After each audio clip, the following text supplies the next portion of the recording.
approximately correctly? Yes, it's great. Yeah. Okay. So then I'm very pleased to introduce the second speaker for this afternoon's session. Jinzhao Wang did the maths part 3, the tripos, in Cambridge before pursuing his PhD in quantum information theory at ETH Zurich. And he is now in the final year of his PhD, focusing on understanding quantum gravity using information theoretic tools. So I think this should be a really great complement to the talk that we just saw. So Jinzhao, please take it away. Thank you, Eric. Yes, so I hope it's also a good compliment. I'm a physicist, so I'm basically just going to tell you some really physics works.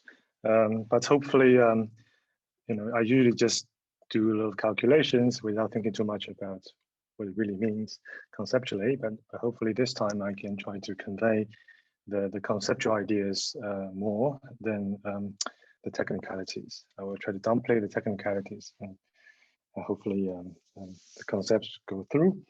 And okay, so this is based on my recent work here with archive link. So you can, well, you're welcome to check it out. And also I'm happy to discuss with you about it in the Slack channel. Okay, so since there's no abstract posted on the website about talks, so I'm basically thinking about, first of all, give you sort of the theme of my talk, maybe just to help you orient a little bit. So I'm going to talk about how, basically the big theme is how information theory ideas can help sort of can help us in understanding quantum gravity. And of course, it's very relevant in light of this black hole information paradox. So in particular, I think information theory finds a sort of a good place in quantum gravity, and that is through this idea of holographic entanglement entropy. So this is something that can be made very precise in the context of ADS-CFT. And in the past 2 decades or so, we start to understand a lot about it. And I would say it's sort of the highlights of this entire program is really manifested in 2 years ago in this black hole page curve calculation, which I would say partially resolve the information paradox, or at least a huge progress towards resolving it. So on the other hand, however, if you ask a true information theorist, he will be surprised that only ever the von Neumann entropy or the entanglement entropy is discussed in this context of holography, ADS-CFT. But there's another zoo of entropies, which is barely touched. And from the information theoretic point of view, there's a class of so-called one-shot entropies. These supposed to play a more fundamental role in information theory. However, we almost see no, they're nowhere to be found in the literature of quantum gravity. So we expect they should play some pivotal roles, but we don't see it. So here's a puzzle, right? The situation had changed last year. There's an interesting paper by Akers and Pennington, and they proposed that there's something called the quantum extremal surface prescription should be revised, right? So this revision, they propose sort of features sort of the significance of these one-shot entropies that were previously missing. So what are these quantum extremal surface prescription? I will tell you more about it later. But roughly speaking, this is the sort of the new idea behind the recent page curve calculation. So if you ever read about the recent page curve calculation, you should know roughly what this is about. Of course, I will give you more detail later. And our task here, my work here, is to provide a derivation on the rigor of physicists that uses the information theoretic idea called asymptotic equipartition property. That is a property that links the this channel entropy with the one-shot entropies. And with this link, we can derive this refined version of quantum extremal surface prescription. I think this whole method and idea really demonstrates the synergy between the two fields. And more importantly, because this is a pulse integral derivation, this suggests that refinement also goes beyond holography. Like this page curve, should behave, not just in holographic theories, but in any semi-classical gravity. We should also demonstrate that indeed this refinement should also apply more generally to any page curve. Okay, so here's my outline. I will quickly review some background about entanglement entropy and quantum extremal surface, and then we'll give you a light introduction about something called one-shot entropies that information theorists love to work with, and then I will combine them together in deriving this refined quantum extremal surface prescription. And then in the end, show that indeed the page curve also get revised. Okay, so let's start. So Buckenstein and Hawking taught us that black hole has entropy, right? So and it appears holographic, like we learned from Harlow's talk yesterday. And this idea is really solidified and generalized in ADS-CFT. So usually in ADS-CFT, we draw this kind of picture, where we have a boundary subregion, and the CFT lives on the boundary subregion, and there's a bulk, sort of ADS bulk, or asymptotic ADS bulk. And then the real topology formula tells us that if we are interested in calculating the entropy of the boundary subregion for some state, then this is given by the area of this surface gamma, which I draw here, which is supposed to be a minimum surface in the bulk. So this is, in some sense, a generalization of the Buckenstein-Hawking area law to more generally any subregions on the boundary. And this can be sort of upgraded to accommodate also the quantum contributions from the matter field in the bulk. And then we have sort of a close analogy to the generalized entropy by adding to this area term a bulk matter contribution from something called the entanglement wedge. And this is this region bounded by the boundary and the real Takayanagi surface. So if you add the area term, if you add this bulk matter contribution of entropy to the area term, you get some sort of a generalized entropy, and this together measures the entropy of the boundary subregion. Okay, so this is what people has studied in holography. And then, if there's just one such surface, it's not so interesting. The interesting case comes when you have multiple bulk minimal surfaces to pick from. Then the rules tells you that you should pick the minimal one. So here it's yet another upgrade of this formula, where you have multiple gammas to pick from, and this entropy is given by the one evaluated with respect to the surface that give you the minimum generalized entropy. Okay, so this is almost the so-called quantum extremal surface prescription, but it's not called the quantum minimal surface prescription because this whole thing is done on a time slice, and we like to make things covariant. And this can be made covariant by by thinking more about the time direction. So here the difference is that you add a sort of a maxi-min procedure to it, because the Lorentzian signature. If you talk about minimization in Lorentz signature, it doesn't make sense because the Lycon is the one that minimizes everything. You should talk about sort of minimize in the space-like direction and maximize in the time-like direction. And this is summarized by this extremal procedure here. But for this talk, we're only gonna focus on a time symmetric slice. So I would say this equation for me is my quantum extremal surface prescription, or if you like, quantum minimal surface prescription. So for now, you can just take this for granted, and this is sort of a rule coming from holography. I will give you some arguments for why people believe this to be true more generally. And you might heard of something, nowadays, if you look at the literature on this matter, there's this keyword called island formula everywhere. And this island formula is really just a particular instance of this more general quantum extremal surface prescription. Okay, applied to the Hawking radiation, if you like. So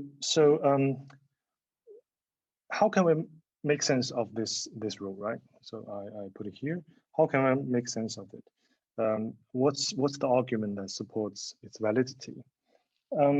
There's a Euclidean path integral, gravitational path integral derivation due to a Lukowitz or Maldacena. And they say that if one can compute this entropy according to this formula, which says the entanglement entropy or the volume entropy is the limit of the something called the Rényi entropy, which is one parameter generalization of the volume entropy. If one can compute this formula by evaluating this trace of rho to the n in gravity or using gravitational path integral, if one can do that, then we should believe this formula to hold. The way they do that is by preparing n replicas of the original system, where each system sort of prepares the state for you. And because of the way of preparing the system, and because this quantity trace rho to the n is cyclically symmetric among permuting all the n copies, there's a Zn symmetry of the system. So one can assume that the gravity in the semi-classical limit will be dominated by some bulk saddle geometry, and this saddle geometry will carry this Zn symmetry. If one do this assumption, then one can take this quotient and go back to the original geometry. And the difference between this quotient geometry and the original geometry is only at some bulk fixed point of the symmetry, and there develops a conical singularity, and this singularity should contribute roughly speaking, e to the power of area term to the partition function, and this will give you the area law. So this is a very sort of sketchy way of telling you about this derivation. Afraid I cannot do a better job here, so I'm happy to chat more about it over Slack channel or offline about the detail of this derivation. But the key message is if you have a way to prepare states using Euclidean gravitational path integral, then this formula should hold. And the interesting case is that if we have multiple surfaces to choose from, it's obvious from this equation that from this contribution here that we should pick the minimal one, because the smaller the area is, the larger it sort of contributes to the partition function, right? So by picking the smaller one, we sort of picking the dominant contribution to the partition function, and therefore in the end, the smaller the better. This explains sort of this minimization here. Okay, so this is why we believe this formula is true. However, there are examples in which this formula actually fails very badly. In particular, this happens when we sort of transit from one surface to another, right? So if we can imagine sort of a situation where we tune the parameters so that one minimal surface becomes larger, is no longer the smallest, then we transit from one to the other. And this phase transition is basically the sort of the mechanism behind the page curve transition. But people realize that there are some examples in which this rule fails badly near this transition. And this can be attributed to the fact that we are here in this step taking the dominant geometry, sort of ignoring all the other saddles, right? So if we include all the other saddles, we should expect to have a correction to the prescription. So what can we say about it, right? So naively, at least we can say that because we are ignoring other saddle contributions to the partition function, we are sort of underestimating the partition function. So in the end, we are overestimating the entropy.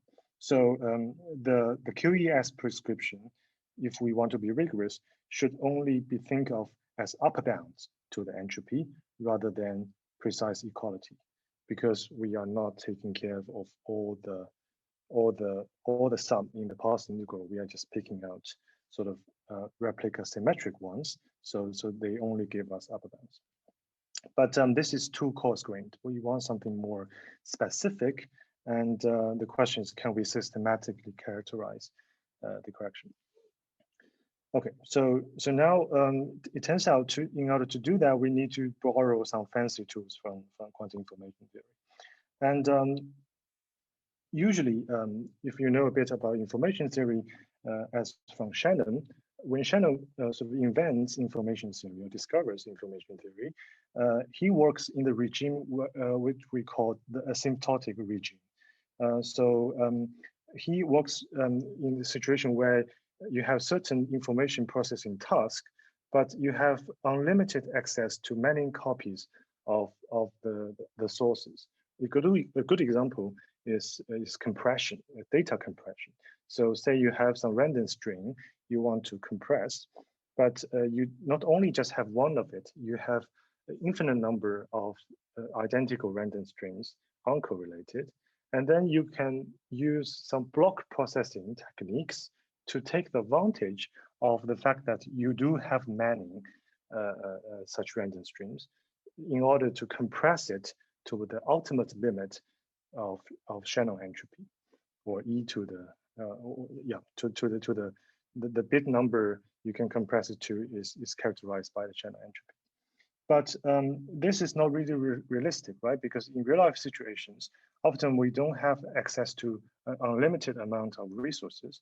We maybe just have access to the random string we are given. So the other end of this spectrum is the so-called one-shot regime, where we have just one particular instance of this resource, and we are asked to perform the information processing task on this one.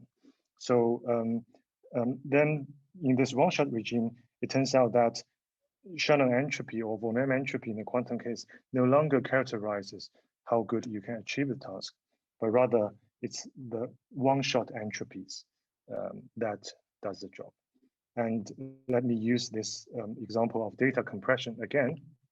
Say if you just have one bit string, you cannot make use of block processing. So it turns out, I mean, obviously you cannot do job as good as you were to do. So you cannot compress as small as von Neumann entropy.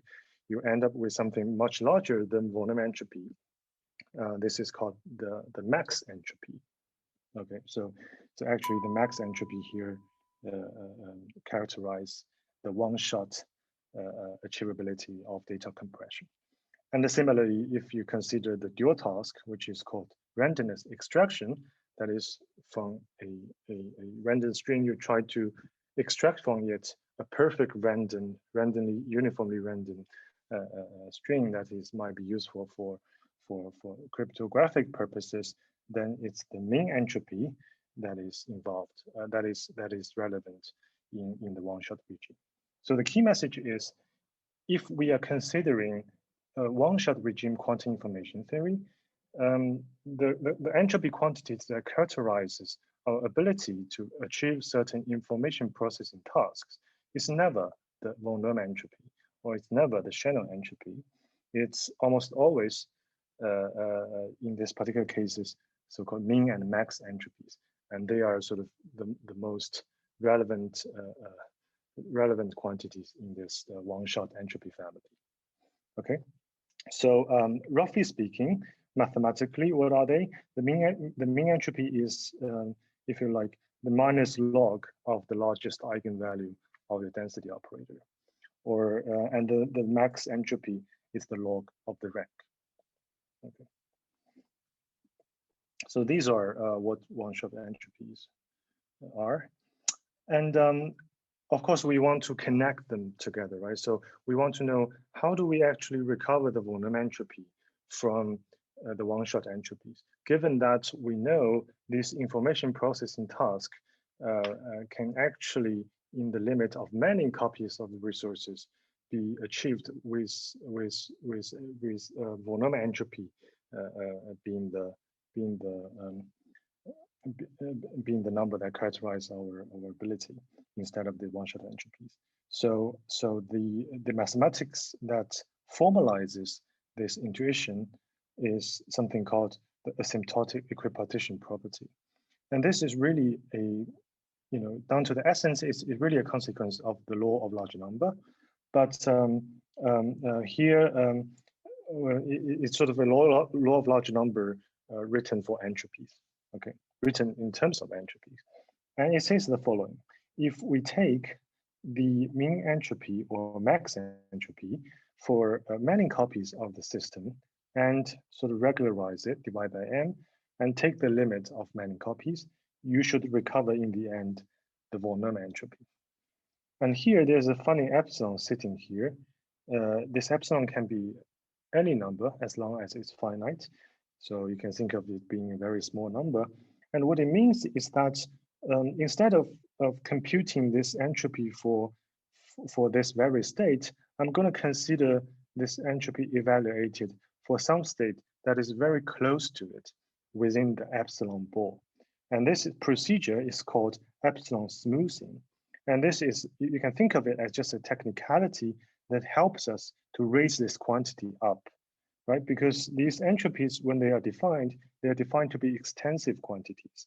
So that means when you have tensor products, these quantities are additive. So you can never hope that this quantity will reach the von Neumann entropy because they are additive. However, with a little bit of smoothing, no matter how small, this can help you sort of raise this quantity up to the von Neumann entropy in the limit of many copies, infinite copies. So don't worry about this smoothing too much. Think of it just being a technicality.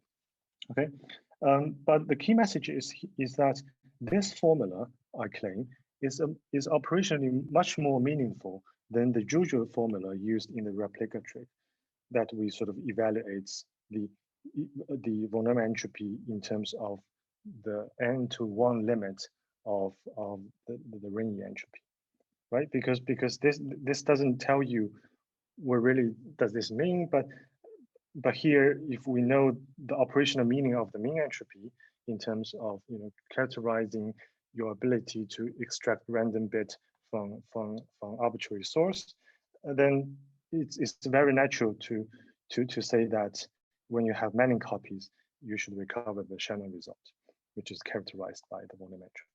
So this formula, although it looks more complicated, is actually operationally a better formula. Okay. So then back to gravity. Usually in ADS-CFT, when we try to compute the entropies, there's no many copies of the system, right? We just ever deal with one copy of our universe. So what's going on? So why do we only have von Neumann entropies everywhere, but not mean and max entropies?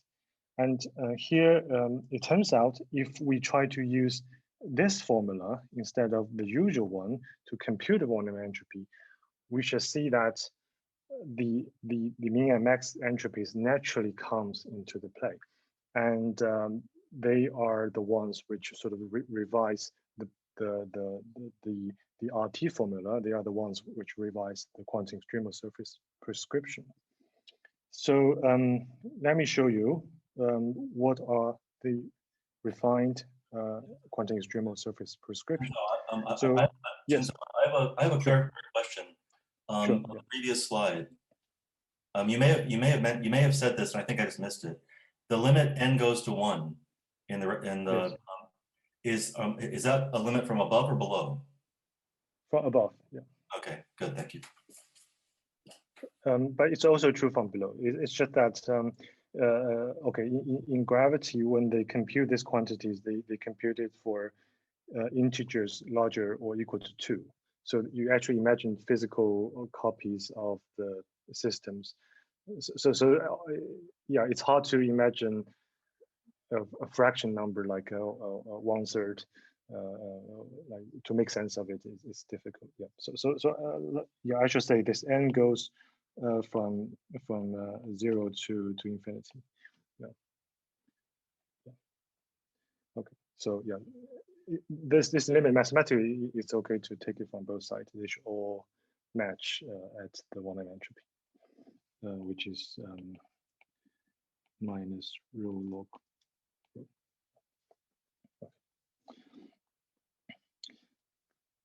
Okay, so let's take the case where there are just 2 extremal surfaces candidates in the bulk. Say we are interested in computing the entropy for boundary region B, which is given by say this this part. Okay. And there are 2 candidate surfaces. One is gamma 1, one is gamma 2, and they partition the bulk region into 3 pieces, here denoted as B, B prime, and B bar. So what does the standard quantum extremal surface prescription tells us? It tells us that we should compute the entropy according to the following rule. So as I sort of put here. So this rule says if this this generalized entropy of the surface associated with gamma 2 is larger than the one of gamma 1, we should pick the smaller one, which is gamma 1. Then if it's opposite, we should pick gamma 2. So here I use a more compact notation, which really just sort of defining this difference between entropies to be this conditional entropy, and reshuffle the terms in the generalized entropy. But really, it's just the rewriting of the quantum extremal surface prescription we saw just now. But there's a point of doing this rewriting, because now we can sort of understand this as a refinement. So this is the proposal by Akers and Pennington. So what they say is that, okay, so instead of looking at how your area difference compares to the von Neumann conditional entropy, you should really compare it with the min and max conditional entropies. And we know that the von Neumann entropy sits in between the min and max entropies, so that actually this revision opens up 3 regimes, where in this first and third regime, we can still trust the RT formula, where the entropy is given by the generalized entropy of either surface gamma 1 or gamma 2, but there is an indefinite regime, which is in between this min and max entropies, that we cannot say anything about it, or we cannot say anything about it yet, because we don't know how to analyze it. So in general, I would just say this is indefinite. So we don't know what's it's sort of whether its entropy can be written as a geometric quantity or not. Yeah, but in these other regimes, which is bounded by this min and max entropies, we can safely say these are given by the generalized entropy. So you can see that it's really a refinement, because these entropies are sort of sandwiching the von Neumann entropy. Okay, so I'll just tell you roughly how this AEP is used in deriving this result. So as I said just now, the Lucas-Waltz-Moser-Sina derivation of the standard quantum extremal surface prescription prepares n replicas and then take the quotient back to 1. And here we're sort of doing the opposite limit, where we prepare n times m number of replicas and take the limit of infinite copies of replicas, because this is what this formula tells us to do, right? And the immediate difficulty is that we cannot actually work out this maximization within the epsilon ball, because this is tricky. So instead, we think of a feasible state within the epsilon ball. By feasible, I mean some state within the epsilon ball. We pick it very carefully so that it satisfies all the properties we want. And in particular, under the conditions that governs regime 1 and 3, which are sort of written here, when these are held, our state can pick out we can easily pick out the dominant contribution out of 2 to the n saddle geometries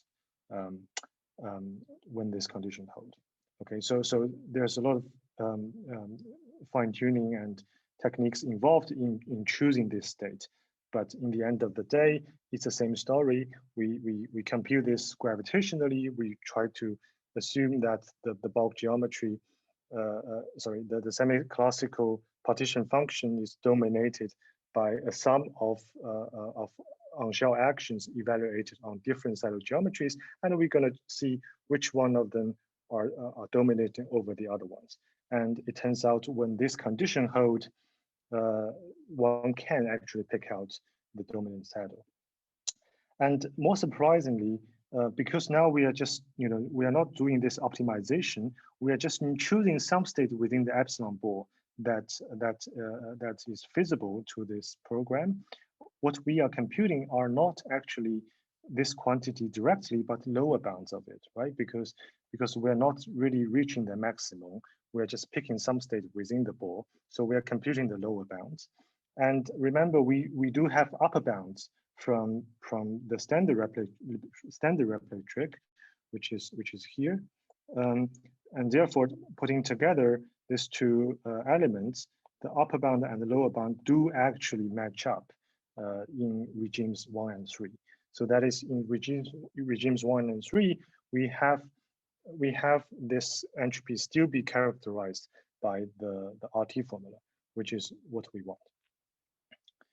Okay, so let me remark about how Akers and Pennington, when they propose this revision, how do they support their claim, right? So there they support their claim by translating the whole problem to random tensor network, which is a good model of ADS-CFT. And in random tensor network, you can invoke some fancy QI theorems, which called, in particular, something called the decoupling theorems. So this decoupling theorem is sort of used in Page's argument, original argument about random unitary model of black hole mechanics, and also used in Hayden-Presque.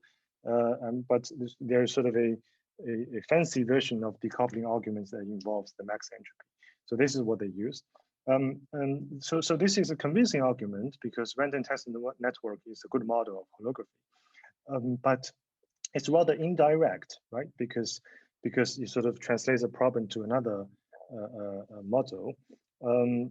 And most importantly, through their argument, it's not obvious whether this thing should hold, this refinement should hold beyond the ADS-CFT.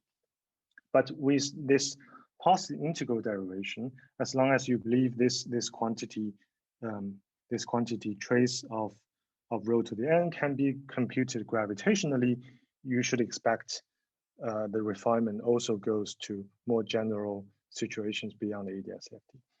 And the last part of the talk is to show you that this is indeed the case. Jinzhao, yes. So you have 12 minutes left, including questions. So okay. You're welcome to divide that up however you like. Just want to let you know. Okay, yeah. So maybe I just quickly wrap up. So I want to also use the time for questions. So yeah, so this model is about is one of the recent page curve calculation paper, and this particular one is by Pennington, Shanker, Stanford, Young, and they consider sort of a toy model in 2D where they they have a radiation system entangled with the black hole, but this entanglement is put in by hand, and how strong the entanglement is also tuned by hand. So there's no dynamical evaporation, but one can effectively analyze at least the page curve of this setup. And yeah, and so this is sort of the correlation they put in, from which they obtain the page curve, which here indicated by this blue curve. And what we do is that because in their models there's no difference between it's a coincidence that there's no difference between the min and max entropies and the volume entropy, so one cannot see the corrections. So if one just tune their coefficients and consider a more general situation where this correlations between the radiation and black hole systems are do not have a flat spectrum, but something more general, then you should expect a regime opens up that sort of there's a large order difference between min and max entropy. And then if we redo their calculation to, in this more general case, we do see that the page curve get a leading order correction in this regime, what I call regime 2. And this orange page curve, which is calculated from a direct brute force calculation, is consistent with the refined QES, but not the original QES. Okay, so so the take-home message is that you know, operationally, we should really think of the volume entropy or entanglement entropy or channel entropy being an average or asymptotic quantity, whereas one-shot entropies are more fundamental, at least from information theory point of view. And this AEP replica trick is useful here, so maybe it's also useful in other situations when the analytic contribution becomes tricky. And this leading order QES refinement really goes beyond holography and applies to the black hole page curve more generally. A question for future investigation is, for example, can one hope to characterize this regime where we fail to characterize, where you know this when the area differences between the min and max entropies, and also when we talk about realistic evaporating black holes, what are the scenarios that produce a large gap between min and max entropies, right? So instead of tuning numbers in toy models, can we have a physical process that in nature that actually give us this large gap? So we do expect there is a page curve correction in realistic evaporating black hole. So these are for future works, and thank you very much.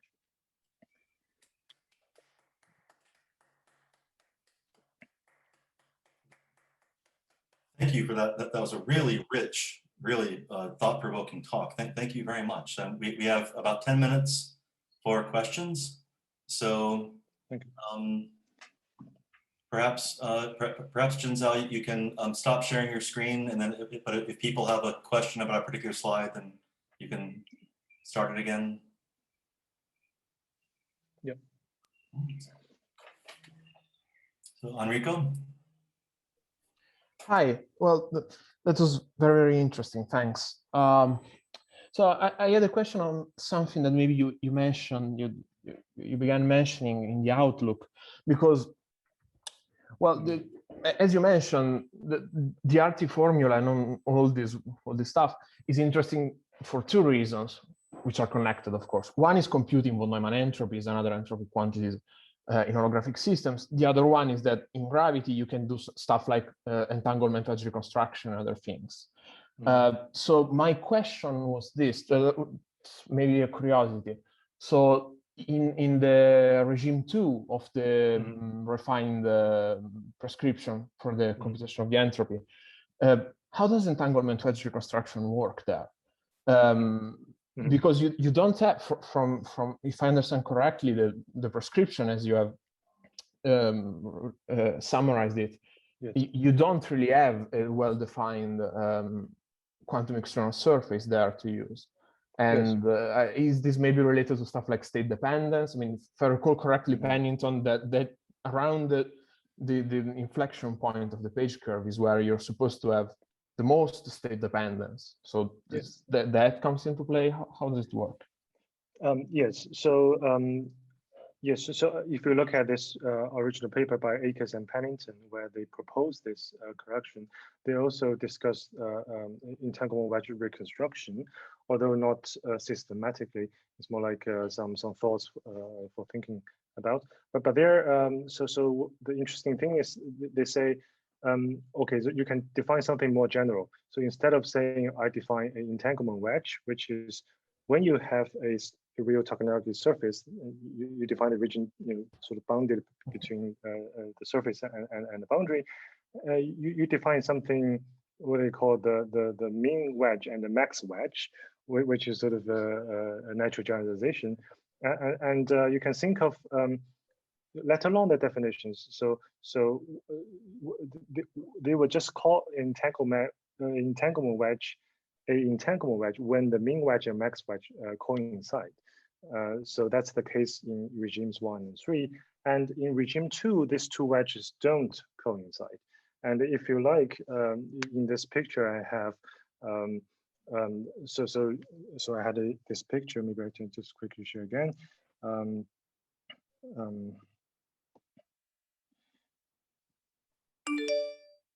So in this picture, I have in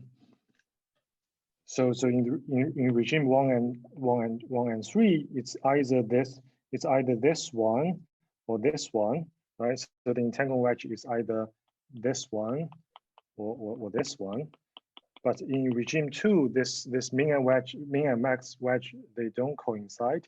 So you have something like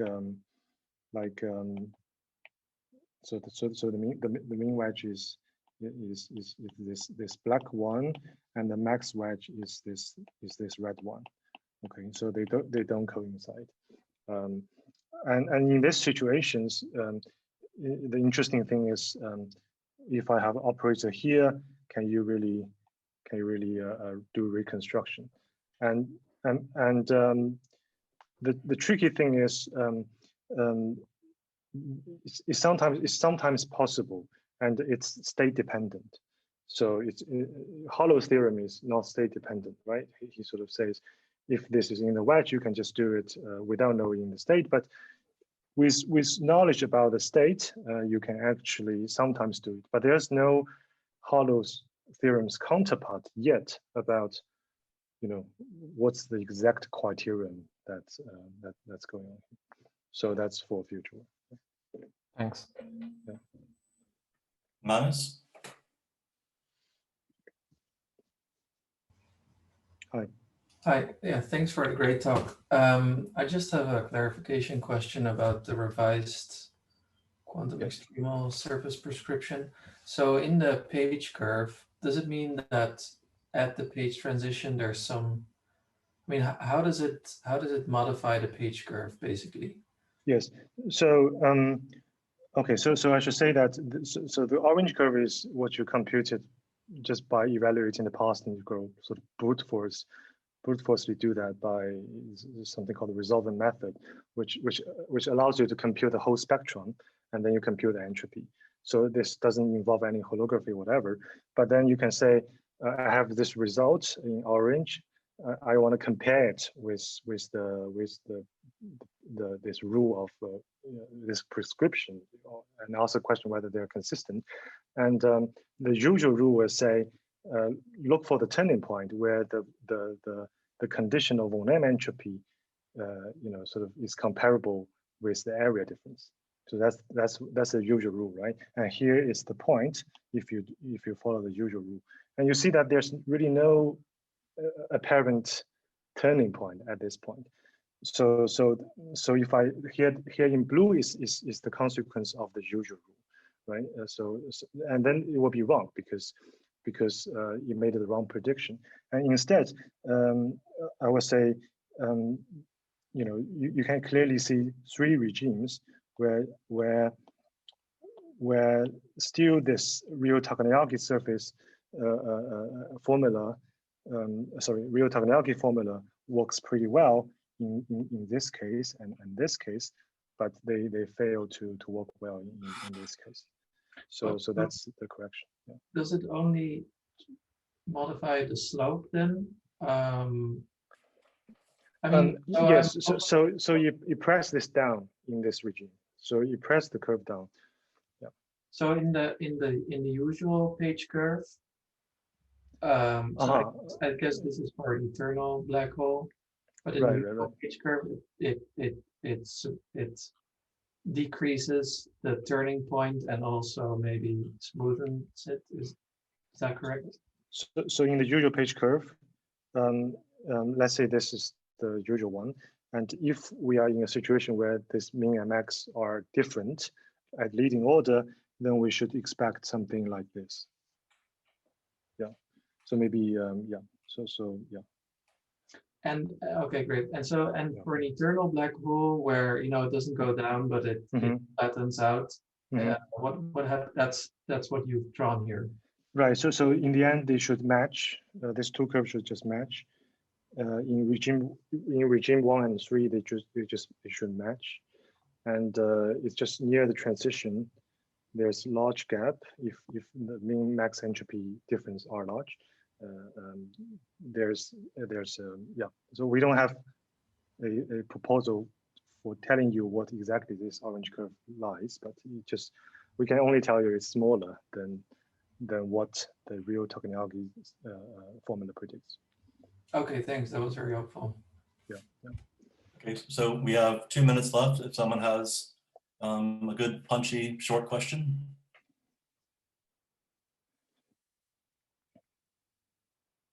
Enrico. I'll ask again, and if there's no time to answer this, then just we can talk about it on Slack. No, just a small curiosity. So I was interested in this. So the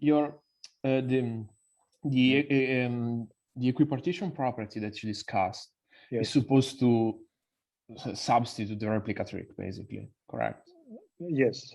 I mean, it's yeah, we're still doing a replica trick. It's just we do it differently. Yeah.